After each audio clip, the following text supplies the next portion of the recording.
All right, today we're diving into a story that feels like it's straight out of a mystery novel.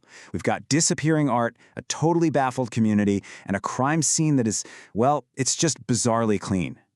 So, the big question on everyone's mind in Lakewood, Colorado was this: who stole the murals? And you gotta understand, this wasn't your typical graffiti or some quick act of vandalism. No, this was something different. Yeah, the local business district actually called it a surgical removal. Think about that. The art was just erased with this crazy precision that just stumped everyone. It wasn't destroyed. It was like it was uncreated. And that's what makes this whole thing so weird. Okay, so let's set the scene here. We're on West Alameda Avenue. It's this busy corridor where a bunch of local businesses got together to solve a pretty annoying long-term problem. And the victims in our little mystery? These three gorgeous vinyl art wraps. One was a bear, another an eagle, and the third was an owl. They were professionally installed on this big retaining wall, and then, poof, one morning, just gone. Not a single trace left behind. Now, to really get why their disappearance is so baffling, you have to know why they were put up in the first place. This wasn't just about making a wall look nice. Nope, this was a strategy, a very specific solution to a problem. And man, the transformation was incredible. Before these murals, this wall was just a magnet for tagging and graffiti, a total eyesore. But afterwards, it became something the whole neighborhood could be proud of. So you see, the art wasn't just for show, it was a fix for a real problem. You know, the psychology behind why this works is actually super interesting. It really boils down to three things. First, you're getting rid of the blank canvas that taggers are always looking for. Second, there's this kind of unwritten rule in the street art world, a code of respect. You just don't paint over someone else's work. And finally, it creates the sense of community ownership. When people feel proud of a space, they protect it. And it's not just a theory. The numbers totally back it up. We're talking about projects showing that murals can cut down vandalism by as much as 95%. So here's the key takeaway. These murals in Lakewood, they were working. They were doing exactly what they were supposed to do. Which, of course, brings us right back to our mystery. If the art was such a success, who in their right mind would go through all the trouble of perfectly removing it? And this is where the story starts to get really wild.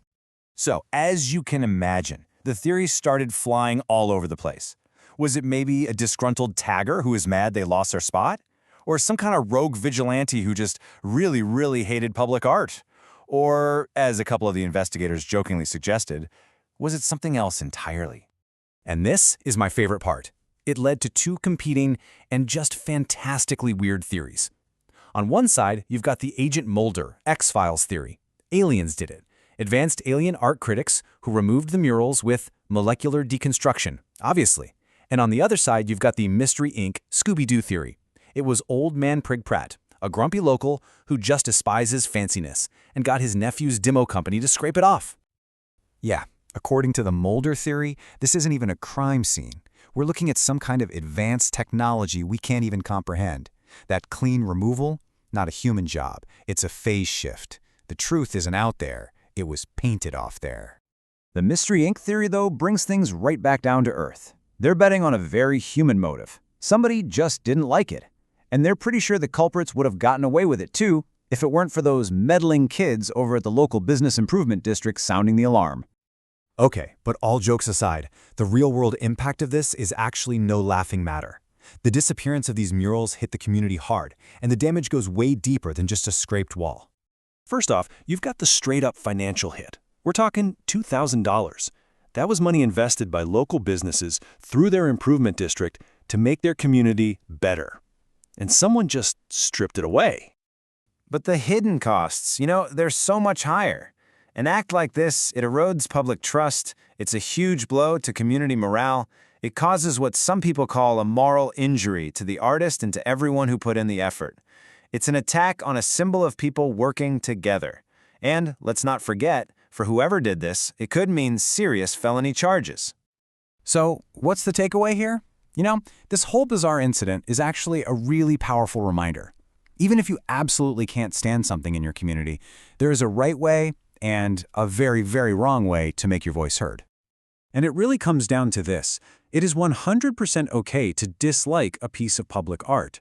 Art is subjective. But deciding to take matters into your own hands and destroy it, that's not just wrong, that's a crime, and it hurts everybody.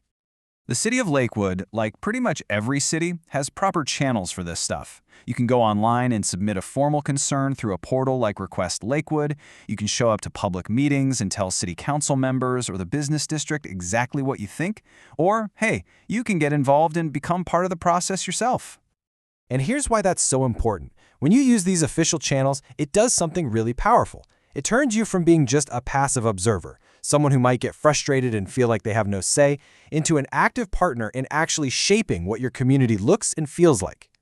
In the end, the whole mystery of the vanishing murals leaves us with a much bigger question. Our public spaces, they tell a story about who we are. So the real question isn't just who stole the murals, it's who gets to be the author of that story. Is it one person with a tool in the middle of the night? Or is it the entire community working together out in the open?